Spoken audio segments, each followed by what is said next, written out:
Hello and welcome to our study of the Bible chapter by chapter. We're in Zechariah chapter 10. So let's jump into this amazing book of prophecy. Verse 1. Ask of Yahweh, rain in the springtime. Yahweh who makes storm clouds, he gives rain showers to everyone for the plants in the field. For the teraphim have spoken vanity. These are household idols. Teraphim are household idols. They are speaking like, or maybe it's those who worship the household idols. They're speaking like they know, but they don't. That's all falsehood. And the diviners have seen a lie, and they've told false dreams. They comfort in vain. Therefore, they go their way like sheep. They are oppressed because there is no shepherd.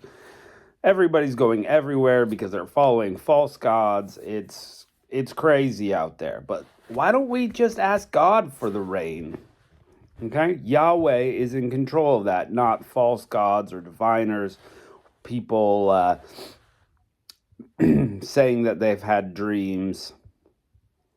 Verse 3, my anger is kindled against the shepherds, and I will punish the male goats, for Yahweh of armies has visited his flock, the house of Judah, and will make them as his majestic horse in battle. So listen, God is particularly harsh against shepherds, against leaders, against people who should be leading their flock.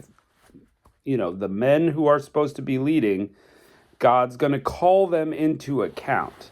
And here's what we've got to know. If you are in that position, if you are a teacher, a pastor, an elder, or, some churches call them deacons. If you are in leadership and you are not leading the right way, his anger is kindled against these shepherds. Long through the Bible, we get this shepherd sheep, shepherd goat sort of metaphor, this picture. And God saying, look, I'm going to call into account and hold you accountable for what you've done with your time and with what's really my flock. Verse 4, from him will come the cornerstone, from him the tent peg, from him the battle bow, from him every ruler together. They will be as mighty men treading down muddy streets in battle. They will fight because Yahweh is with them. The riders on horses will be confounded. We saw this a little bit in chapter 9, this warlike metaphor, and God has brought everybody in to Jerusalem. He says he's going to protect them. And again, we've got this warlike metaphor happening. So let's see what more he says about that. Verse 6, I will strengthen the house of Judah, and I will save the house of Joseph. Parallel to what he said in the last chapter. I will bring them back, for I will have mercy on them. They will be as though I had not cast them off, for I'm Yahweh their God, and I will hear them. Again, that metaphor, or not metaphor, the phrase about bringing them back was used in chapter 9 also. He's going to bring them back. He's going to protect them. They're going to be his people. Chapter 9, he said he's going to double their blessings. And here, it's going to be as though you weren't cast off. You remember all the destruction and how empty it is? Well, it's not going to be like that anymore. Verse 7, Ephraim will be like a mighty man. And we've seen this used as a synonym for Israel. Ephraim will be like a mighty man, and their heart will rejoice as though through wine. Yes, their children will see it and rejoice. Their heart will be glad in Yahweh. Well, everybody's going to be excited. The strength is going to return. The heart's going to rejoice. The children are going to rejoice. I will signal for them and gather them, for I have redeemed them. They will increase as they were before. I will sow them among the peoples, and they will remember me in far countries. Then they will live with their children and will return. So God has this plan, right? He's redeemed them. They're going to increase. Some of them are going to be out among other nations and living with their children out there, but then he's going to return them back. I will also bring them out of the land of Egypt and gather them out of Assyria. I will bring them into the land of Gilead and Lebanon, and there won't be room enough for them. Remember the blessing Abraham is told about? He's told about that his descendants will be greater than the stars in the sky, more than the sand on the seashore. And if you're going for a nation, if you're looking at a nation, you want to see it prosper. You don't want to see it dwindling down and breaking, breaking down and being lesser and easy to conquer. You want all these things God is promising to Israel.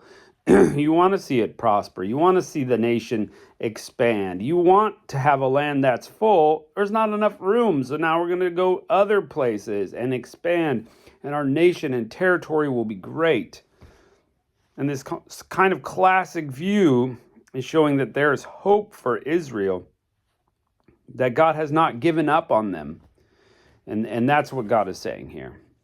Verse 11, he will pass through the sea of affliction and will strike the waves in the sea. All the depths of the Nile will dry up. The pride of Assyria will be brought down. The scepter of Egypt will depart. And I will strengthen them in Yahweh, and they will walk up and down in his name, says Yahweh. So,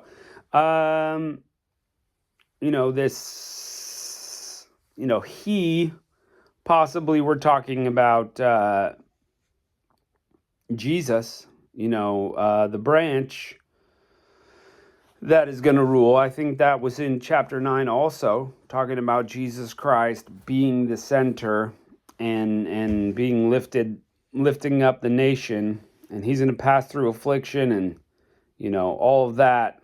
Assyria will be brought down. That happened. The scepter from Egypt will depart. Egypt was this great nation, but no longer, hasn't been. And he's one day going to strengthen Israel. They're going to be the top again. And this is the promise that keeps coming through. And this is what the children of Israel were looking forward to in Jesus' time, that they would be the great nation and everybody would look towards them. And that just really hasn't happened yet. Does that mean it won't happen? Absolutely not. It will happen. It's a guarantee. God has promised it will happen. It will happen. Just like Assyria brought down Egypt, the scepter departed, taken over by Rome. I mean, those happened. So Israel will be top of the chart. Now, a lot of things have to happen first. This, 1,000-year reign comes after the 7-year tribulational period. So we've got some very serious things to happen first. But God will keep his word. It's a guarantee. So, love the chapter. Just a reminder of hope to a nation that had been destroyed, had been in exile for 70 years. They needed hope, and that hope is going to be Jesus Christ. He's going to be the good shepherd. Another reason why he uses that metaphor about himself, I'm the good shepherd, because here the shepherds of Israel did awful before.